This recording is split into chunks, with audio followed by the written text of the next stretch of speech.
വലിച്ചു വാരിയിടാനല്ല പറഞ്ഞത്. ആർക്കും ഒന്നിലും ഒരു ശ്രദ്ധയും ഇല്ല. തനിയൊന്നേ വരുന്നേ. താനാണോ ഇവിടുത്തെ ദേഹണ്ണക്കാരൻ? അതെ. വീട്ടുമുറ്റത്ത് വെച്ചാണോ ദേഹണ്ണം? അല്ല, പിൻഭാഗത്താ. എന്നാ പിന്നെ വാചോടിച്ചിരിക്കാതെ ചെമ്പും കലവും ചട്ടവും കൊടുത്ത് അപ്പുറത്തോണ്ട് വെക്കണോ? ഓഹോ.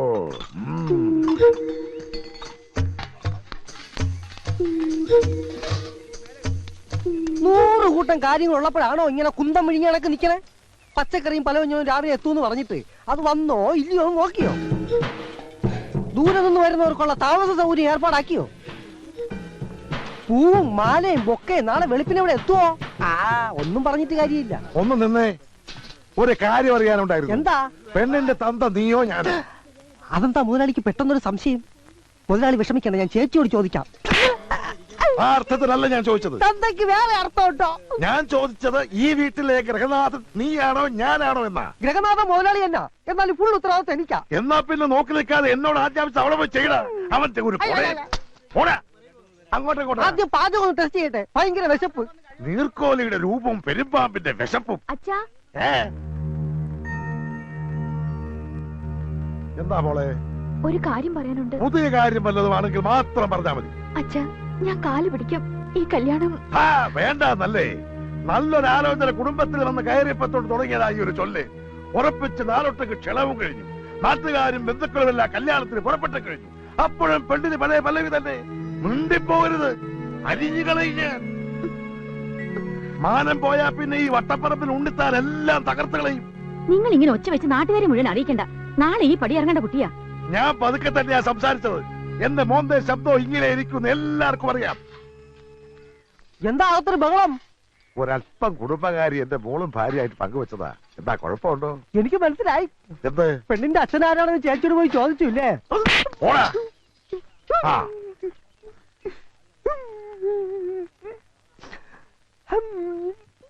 എടാ അച്ചുവേ, എന്റെ മകൾക്ക് ഇതെന്താ പറ്റി? കല്യാണം അടുക്കും തോറും മനസ്സിനകത്തൊരു ചാഞ്ചാട്ടം. ഇപ്പൊ കല്യാണം വേണ്ട വേണ്ട എന്നൊരു വാശി. ഇനിയിപ്പൊ പേടിച്ചിട്ടാണോ അതോ?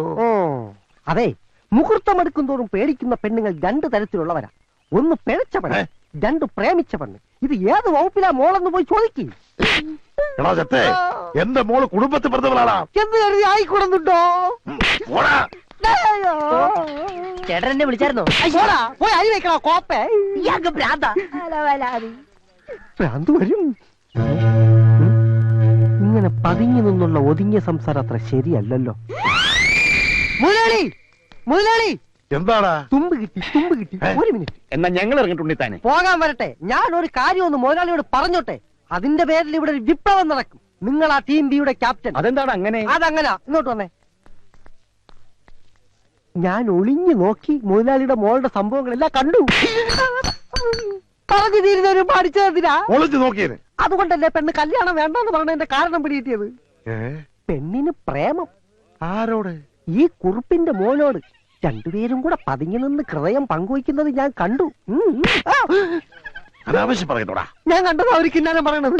മിണ്ടിപ്പോകരുത്. ചെറുപ്പം മുതലേ ഒന്നിച്ച് കളിച്ചു വളർന്ന പിള്ളേരാ. അവര് മിണ്ടിന്നും പറഞ്ഞു നോക്കിയിരിക്കും. അതിന് പുതിയ വ്യാഖ്യാനങ്ങൾ കണ്ടുപിടിക്കാൻ ശ്രമിച്ചാൽ നിന്റെ പല്ല് മുഴുവൻ താഴെ കിടക്കും.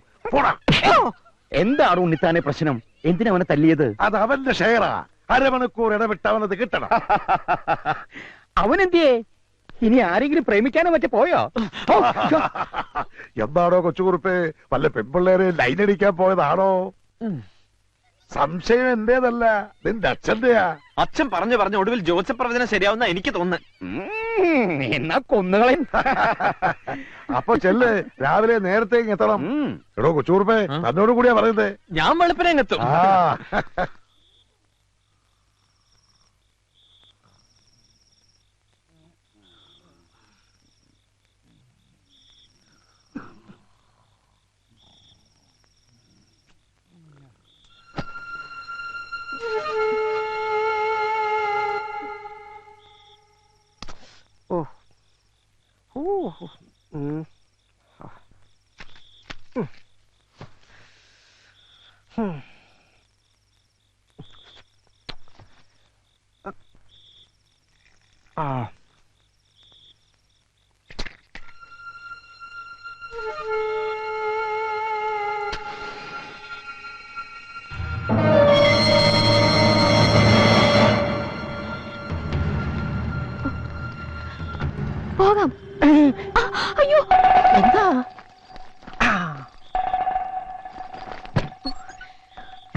ദൈവമേ, ഇവളിനി കല്യാണം വേണ്ട വേണ്ടാന്ന് പറഞ്ഞത് എന്നോടുള്ള ഇഷ്ടം കൊണ്ടാണോ?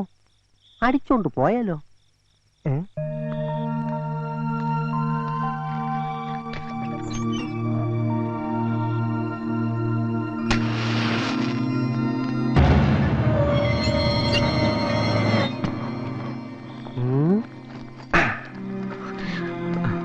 ആരും കണ്ടില്ല. അച്ചു കണ്ടു, അബദ്ധം പറ്റിയതാ. വേഗം വാ.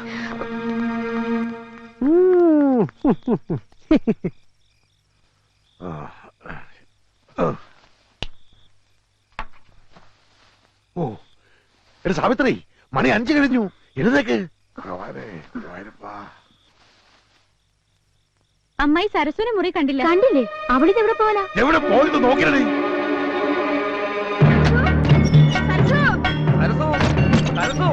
ആ മുറിയിൽ നോക്കിയോടാ. നിങ്ങൾ ഇവിടെ കിടന്ന് കറങ്ങാണ്ട് എല്ലാം മുറിയിൽ കയറി നോക്കുന്നേ. ഞാൻ എല്ലാവരും നോക്കിയില്ലേ. സരസു, എടി സരസുവേ, എന്ത് മോളെ സരസു. സരസു, എടാ അച്ചു, എടാ അച്ചു. ഓ കിടന്നുറങ്ങുന്നോടാ പോത്തുകളെ, പെണ്ണിനെ കാണാനില്ല. എടാ അച്ചുവേ, സരസുവിനെ കാണാനില്ല, ഒന്ന് അന്വേഷിക്കടാ. അന്വേഷിക്കാനൊന്നുമില്ല, അവള് പോയി. എങ്ങോട്ട്? അവളെ കാമുകനോടൊപ്പം. കാമുകനോടൊപ്പോ? ആ, പാലത്തിങ്കൽ കുറുപ്പിന്റെ മകൻ കൊച്ചുകുറുപ്പിനോടൊപ്പം സ്ഥലം വിട്ടു. ഞാൻ എന്റെ കണ്ണുകൊണ്ട് കണ്ടതാ. എന്നിട്ട് എന്താ നീ മിണ്ടാതിരുന്നേ? ചെറുപ്പം മുതലേ ഒന്നിച്ച് കളിച്ചു വളർന്ന പിള്ളാരല്ലേ, പോട്ടെ എന്ന് ഞാനും കരുതി. എടാ, അവര് തമ്മിൽ പ്രേമമാണെന്ന് ഞാൻ ഇന്നലെ പറഞ്ഞതല്ലേ. എന്നിട്ട് കേട്ടോ, എല്ലാവരെയും ഒന്നിച്ച് കളിപ്പിച്ച് അവര് നാട് വിട്ടു. ചെറുക്കലെ കൂട്ടുന്ന വരുമ്പോ പെണ്ണില്ലെങ്കിൽ ഞാൻ എന്തോ പറയും. മുതലാളിക്ക് പറയാൻ ബുദ്ധിമുട്ടാണെങ്കിൽ ഞാൻ പറയാം. എന്ത്? പെണ്ണോളിച്ചോടിയെന്ന്. പോടാ, അവര് നാട് വിടും മുമ്പ് എനിക്ക് പിടിക്കണം.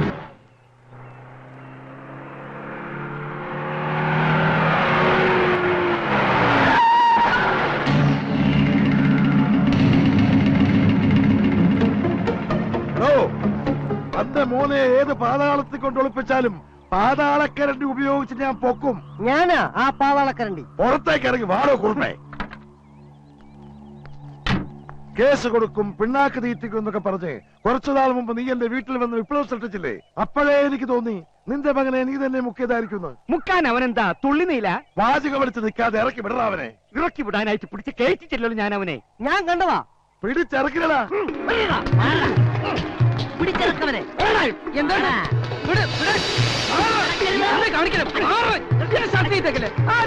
അയ്യോ, ഇയാളറിയില്ലേ? ഇദ്ദേഹമാണ് വട്ടപ്പറമ്പിൽ ഉണ്ണിത്താൻ. ഇയാളിപ്പിച്ചൊരു പ്രശ്നത്തില. കെട്ട് കഴിയാത്തൊരു മോളുണ്ട്. ആര് ഈ നാട്ടിൽ വന്നാലും മോളെ കെട്ടണം എന്ന് പറഞ്ഞുകൊണ്ട് വരും. നിനക്ക് പറ്റുമോ ഇയാളെ മോളെ കെട്ടാൻ? അയ്യേ, എന്നെ കൊണ്ട് പറ്റില്ല. സോറി ട്ടോ ഉണ്ണിത്താൻ ചേട്ടാ. കണ്ടോ, ഇവന് പറ്റില്ല എന്ന്. എന്നാ ഞങ്ങൾ പോയിക്കോട്ടെ, ഇച്ചിരി ധൃതിയുണ്ടേ. നിക്കേ, എനിക്ക് മൊത്തം ഒന്ന് പരിശോധിക്കണം. മൊത്തം ഒന്ന് നോക്കടാ. നോക്കടാ, അകത്താരക്കലോട്ടോ ഇല്ല. ബാക്ക് സീറ്റിന്റെ അടിയിൽ നോക്ക്. നീ ഇത് എന്ത് ചെയ്യാ? ദേഹ പരിശോധന നടത്തുകയാ. കുണ്ട പോയാ കുടത്തിൽ തപ്പണമെന്നാണല്ലോ. മൊത്തം പരിശോധിച്ചു. ഡ്രൈവർ അല്ലാതെ വേറെ ആരുമില്ല. ഉണ്ണിത്താനെ, ഇനി പരിശോധിക്കാൻ എന്റെ അണ്ടർവെയറിന്റെ പോക്കറ്റ് ബാക്കിയുണ്ട്. വേണം. അയ്യോ വേണ്ട, എവിടെ തൊട്ടുപോകരുത്. നീ വണ്ടി കയറണം മോനെ. മാറാ. അല്ല മുതലാളി, അതൊക്കെ എവിടെ?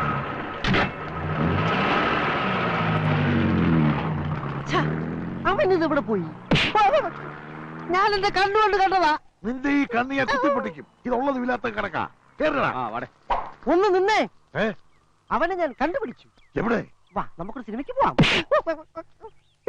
എന്നെ ഒന്ന് പറയാൻ അനുവദിക്കൂ. ഇത് മോർഫിങ്ങാ.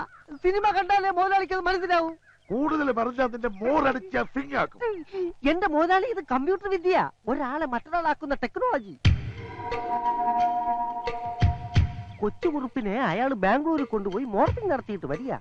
ശരിയാണോടാ? സത്യം. ഈ വിദ്യ ഉപയോഗിച്ച് എന്നെ വേണമെങ്കിൽ മോഹൻലാലാക്കാം, മുതലാളിയെ കുരങ്ങാക്കാം, കഴുതയാക്കാം. ഇപ്പോഴും അത് തന്നെ ആണല്ലോ. വിട്ടികളെ, നീ പറഞ്ഞ വിദ്യ ഉള്ളതാണോടാ? സത്യം ഉള്ളത് തന്നെയാ. ഇതെന്താടാ നീ നേരത്തെ പറയാത്ത? ബുദ്ധി ഇപ്പോഴല്ലേ വന്നേ. പാവം, വെറുതെ. ആ കൊച്ചുകുറുപ്പിനെ കണ്ടില്ലല്ലോ. വരും മുതലാളി, വരും.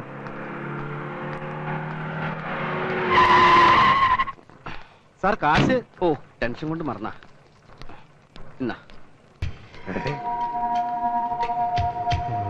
മോർഫിംഗ്. അതെ, മോർഫിംഗ്. കേട്ടോ സാർ, സൂക്ഷിച്ചു പോ.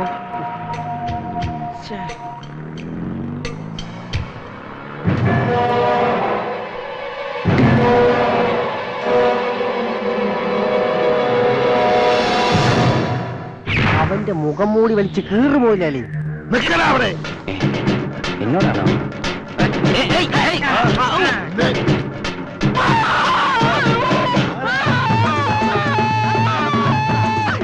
എന്താ പ്രശ്നം? നിന്റെ ഈ മുഖം കൂടി കടിച്ചു കീറുക. അയ്യോ, ആളത്തിന്റെ പിടിച്ചേക്കണേ.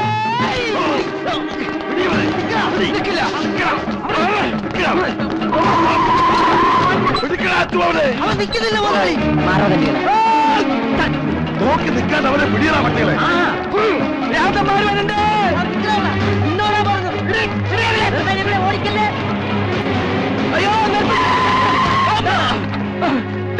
ശവന്തീനി അയാളെന്നെ കടിച്ചീറാൻ വന്നു.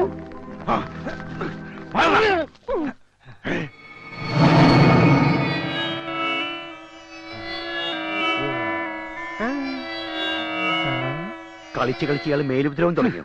ആ നീ വണ്ടി കയറ്, ഇറങ്ങി കാര്യം മുടക്കണ്ട. എങ്ങട് കല്യാണ ഡ്രസ് എടുക്കാൻ ആ കയറുന്നു. കേറുന്നടാ.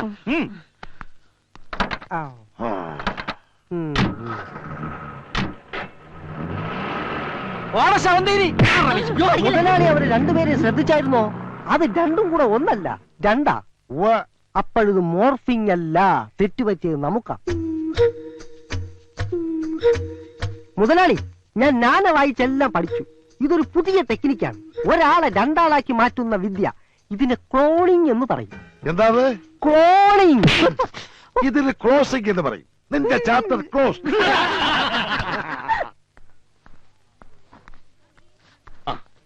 ഇത് കൊള്ളാം. ഇതൊരു ജോഡി എനിക്കെടുത്താലോ? കല്യാണത്തിന്റെ അന്ന് ചെത്താം. ചെത്താൻ പറ്റിയ പ്രായം പാടത്ത് കോലം വെച്ച പോലെ ഉണ്ടാവും. എന്റെ മനുഷ്യ, ഇത് പിള്ളേർക്കുള്ള ഡ്രസ്സാ. നിനക്കിത് ഇഷ്ടപ്പെട്ടോ? നോക്കി. എനിക്ക് കല്യാണത്തിന് ഇഷ്ടമല്ല, പിന്നെയല്ലേ ഡ്രസ്. എന്തെങ്കിലും ഒരു വഴി ആലോചിക്കണം.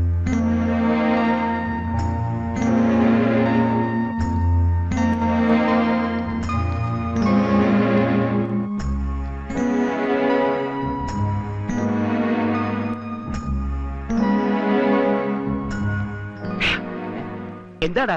അച്ഛനല്ല, നീ ഒന്നും എടുക്കുന്നില്ലേ? അത് ഞാൻ. എന്താടാ? അല്ല, അപ്പുറത്ത് നല്ല സെലക്ഷൻ ഉണ്ട്. ചെന്ന് നോക്കടാ. ആ പിന്നെ രുക്മിണി, നിനക്ക് ഈ കല്യാണത്തിൽ നിന്ന് രക്ഷപ്പെടാൻ ഞാനൊരു വഴി കണ്ടുപിടിച്ചു.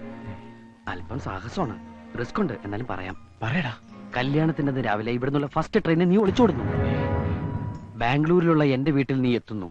അവിടെ ചെന്ന് നീ നിന്റെ പത്മജിയെ കണ്ടെത്തുന്നു. എന്താ ആലോചിക്കണേ? നിന്റെ അച്ഛൻ്റെ അമ്മയുടെയും കാര്യം ഓർത്തിട്ടാണോ? അവരെങ്ങനെയെങ്കിലും പിന്നീട് പറഞ്ഞ് ആശ്വസിപ്പിക്കാം.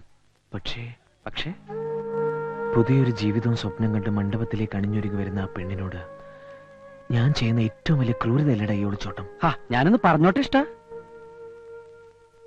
പെണ്ണ് മണ്ഡപത്തിലെത്തും. നിന്നെ കാണാതെ അവിടെ ഒരു സ്ഫോടനം ഉണ്ടാകുകയും ചെയ്യും. അപ്പോഴാണ് എന്റെ എൻട്രി. നിനക്ക് വേണ്ടി ഞാനൊരു ത്യാഗം ചെയ്യും. ഞാൻ അവളെ കിട്ടും. നിന്നെക്കാളും ഒട്ടും മോശമല്ലാത്ത എന്നെ സ്വീകരിക്കാൻ അവളുടെ ബന്ധുക്കൾ തയ്യാറാകും. അപ്പൊ നിന്റെ പപ്പി? പപ്പി കുപ്പിയാ. ഇന്നലെ കണ്ട പപ്പിയേക്കാൾ എനിക്ക് വലുത് നീയാടാ. എല്ലാം നിനക്ക് വേണ്ടിയാ. നിന്നോടുള്ള ആത്മാർത്ഥ കാരണ, സ്നേഹം കാരണ. ഇതിനൊക്കെ പകരം ഞാൻ എന്താടാ ചെയ്യാ? നിന്നെ പോലെ ഒരു കൂട്ടുകാരനെ കിട്ടിയതാ എന്റെ ഏറ്റവും വലിയ ഭാഗ്യം. അത് നിനക്ക് എപ്പോഴെങ്കിലും ബോധ്യാവും. ഏ? അല്ല, അത് നിനക്ക് ഇപ്പോഴെങ്കിലും ബോധ്യമായല്ലോന്ന്. ഇതെങ്ങനെയുണ്ട്? എന്ത് തമാശ നടന്ന ഇത്ര സന്തോഷിക്കാൻ? ഞാൻ ഇവനൊരു ടേണിംഗ് പോയിന്റ് പറഞ്ഞു കൊടുത്തു. ഇവൻ ചിരിച്ചിരിച്ച് ടേണിംഗ് പോയിന്റ് ഒക്കെ അവിടെ നിൽക്കട്ടെ. ഇതൊന്ന് നോക്കിയേ, കല്യാണ ഷർട്ടിനുള്ള തുണിയാ. നീ നോക്കിക്കേ. ഇഷ്ടപ്പെട്ടോ? മുറിക്കാനാ? നിനക്ക് ഇഷ്ടപ്പെട്ടോടാ? എത്രയാ നിന്റെ അളവ്? എത്രയാ? 2.5 മീറ്റർ ഫുൾ കൈ. നീ എന്തിനാ എല്ലാ കാര്യം അവനോട് ചോദിക്കണേ? കെട്ടാൻ പോണത് അവനാണോ? അച്ഛനെല്ലാം അറിഞ്ഞു തോന്നണേ. പട്ടി അത് നമുക്കെല്ലാം അറിയൂ. നാളെയെങ്കിലും കിട്ടണം. റിങ് ചെയ്താ ഒരിക്കലും എടുക്കാത്ത നമ്പറായിട്ട് ഒരുത്തം പന്നുണ്ട്. വെറുതെ സമയം എടുക്കാൻ. ഒന്ന് വിളിച്ചോട്ടെ. അയാളൊന്ന് ഇറങ്ങിക്കോട്ടെ. 4850. അതെ, പഴയ നമ്പർ തന്നെയല്ലേ? അത് കിട്ടൂല. കരിനാക്കെടുത്ത് വളയ്ക്കാതെ. ഇതെന്താ നേർച്ചയാണ്? കൽക്കട്ടയ്ക്ക് ഒന്ന് വിളിക്കണല്ലോ. അതെ, ഒരു പ്രാവശ്യത്തെ കൂടുതൽ ട്രൈ ചെയ്ത് തന്നെ മെനക്കെടുത്തരുത്.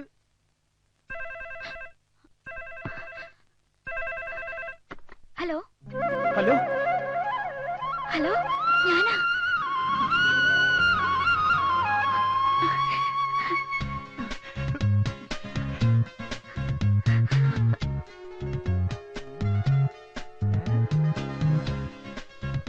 ഇത്രയും കാലം ഫോൺ കിട്ടാനിട്ടായിരുന്നു. കിട്ടിയപ്പോ ഒന്നും മിണ്ടുന്നില്ല. എന്താ ഇത്? ദാ. ഹലോ എന്താ എന്നെ പിന്നെ വിളിക്കാഞ്ഞത്? വിളിക്കണുണ്ടായിരുന്നു. കിട്ടണ മുഴുവൻ റോങ് നമ്പറാ. ഞാനിപ്പോ നാട്ടിൽ ഈ ഫോൺ ഒന്ന് കിട്ടാൻ വേണ്ടി ദിവസം പ്രാർത്ഥിക്കുന്നുണ്ടായിരുന്നു. ഞാനും. ദൈവം നമ്മുടെ കൂടെ ഉണ്ട്. അതുകൊണ്ടാണല്ലോ ഇപ്പോഴെങ്കിലും ഒന്ന് കിട്ടിയത്. ഞാൻ വലിയ ടെൻഷനിലായിരുന്നു. അതിനേക്കാൾ വലിയ ടെൻഷനില്ല ഞാൻ. എന്റെ കല്യാണം നിശ്ചയിച്ചിരിക്കുക. എന്നെ കൊണ്ടുപോവോ? ഞാൻ വിളിച്ച വരുമോ? എവിടെ വേണേലും വരാം. എന്നാ ഞാൻ ബാംഗ്ലൂർക്ക് വരട്ടെ? അത് വേണ്ട, ഞാൻ ഇന്ന് നാട്ടിൽ പോവാ. എന്നാ ഞാൻ വീട്ടിലേക്ക് വരാം. വീട് എവിടാന്ന് പറഞ്ഞാ മതി. വേണ്ട, എന്റെ അമ്മമാര് ഭയങ്കര പ്രശ്നക്കാരാ. അനിയൻകുട്ടി പറ, ഞാൻ എവിടെ വരണ്ടേ? എന്റെ വീട്ടിൽ നിന്ന് കുറെ ദൂരമുണ്ട് ഒരുവാതിൽ കോട്ടയ്ക്ക്. സാരില്ല, ഞാൻ എങ്ങനെയെങ്കിലും എത്താം. എപ്പോഴാ വരണ്ടേ? 27-ാം തീയതി രാവിലെ 8 മണിക്ക് വന്നാ മതി. 27-ാം തീയതിയോ? എന്താ ഒന്നും പറയാത്തത്? ഞാൻ കാത്തു നിൽക്കും. അനിയൻകുട്ടി, വീട്ടുകാർക്ക് മുഴുവൻ അപമാനം വരുത്തി വെച്ചിട്ടാ ഞാൻ ഓടിപ്പോരുന്നത്. വരാതിരിക്കോ?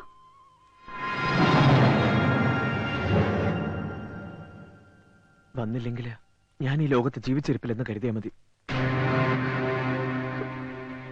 എങ്കിൽ അടുത്ത ട്രെയിനിന് ഞാൻ തലവെക്കും. അങ്ങനെയൊന്നും ഉണ്ടാവില്ല. പറഞ്ഞ സമയത്ത് തന്നെ ഞാൻ എത്തിയിരിക്കും, തീർച്ച. ഞാൻ ബുക്ക് സ്റ്റാളിന്റെ മുന്നിൽ കാത്തു നിൽക്കും. എന്നാ ഞാൻ വെച്ചേക്കട്ടെ?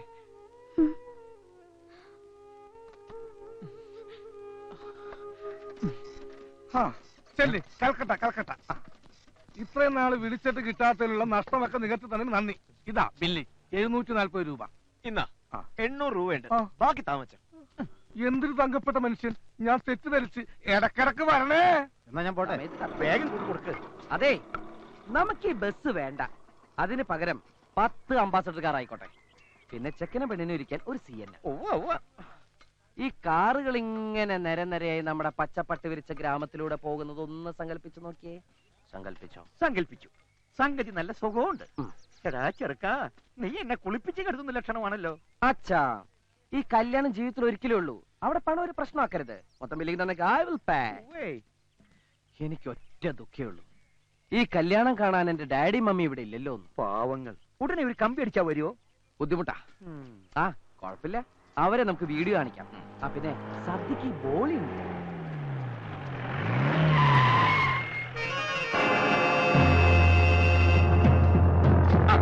എത്തിയല്ലോ കാലാൽപ്പട. നമസ്കാരം.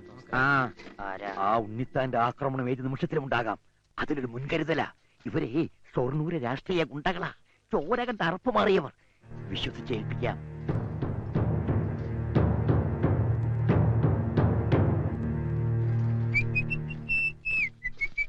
നീ ഇതെവിടെയായിരുന്നു? ഇതൊരു കല്യാണ വീടാ. മണവാളിനെ പലരും തിരക്കും. എനിക്ക് പകരല്ല ചെവിൻ ഇവിടെ നിർത്തിയത്. എന്നാ ഒരു കാര്യം ചെയ്യാം, നാളെ നിനക്ക് പകരം ഇവനെ കൊണ്ട് കെട്ടിച്ചേക്കാം. അല്ല, നീ സത്യം പറഞ്ഞോടാ? ഇങ്ങൊന്നേ. എന്താണ്? ഒന്നും അറിഞ്ഞിട്ടില്ല. നീയായിട്ട് അറിയിക്കാതിരുന്നാ മതി. പിന്നെ എന്തിനാ എപ്പോഴെപ്പോഴും കൊള്ളിച്ചു പറയുന്നത്? എടാ, അത് നമ്മുടെ മനസ്സിൽ കള്ളത്തരമുള്ളോണ്ട് തോന്നണല്ലേ. ആട്ടെ, നീ ഇതുവരെ എവിടെയായിരുന്നു? എടാ, ഒരു ട്വിസ്റ്റ് ഉണ്ടേ. എന്താ ടിക്കറ്റ് കിട്ടിയില്ലേ? ഒന്നല്ല 2 എണ്ണം. ഒക്കെ എന്തിനിപ്പോ 2 എണ്ണം? ഞാൻ ഒറ്റക്കല്ലല്ലോ പോന്നത്, അവളും ഇല്ലേ? ഏതാ അവള്? മേരി മൊഹബത്ത്, ബാംഗ്ലൂർ ലड़की.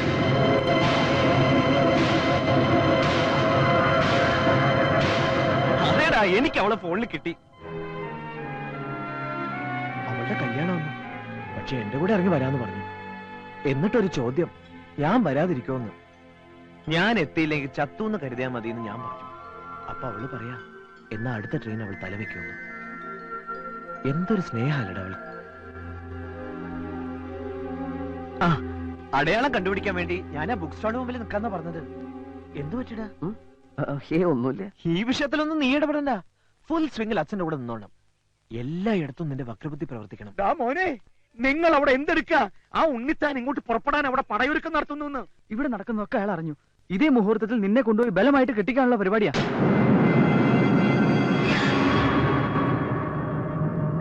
എങ്ങനെയെങ്കിലും അത് തടയണം. എന്തായാലും ഈ മുറ്റത്തൊരു ചോരപ്പുഴ ഒഴുക്കണ്ട.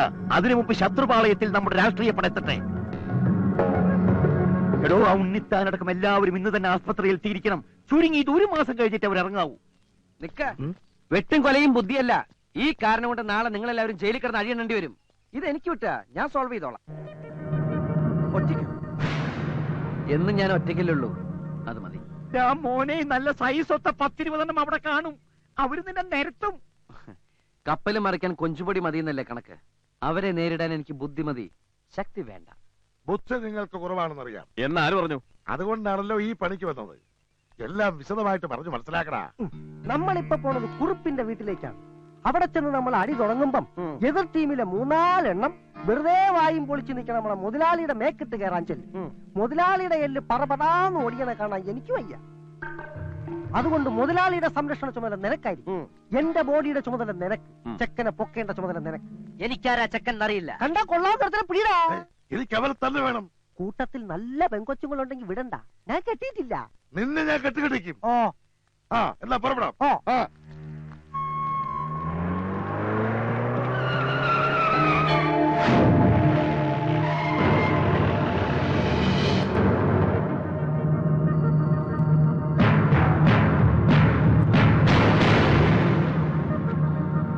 അവന്മാരുടെ പാർട്ടിയാ. അത് ഇവിടുന്ന് തുടങ്ങിക്കോ. എന്താണ് പറഞ്ഞത് കേട്ടില്ലേ? ഞങ്ങളുടെ കൈ വീണാൽ ഇവൻ ചത്തുപോകും. വെറും ഞരമ്പ്. ഇവൻ ഞങ്ങൾക്കൊരല്ല. ഇവനെ പോലെ കുറെ എണ്ണ അവിടെ കാണൂ. അപ്പൊ നിങ്ങൾ തല്ലില്ലേ?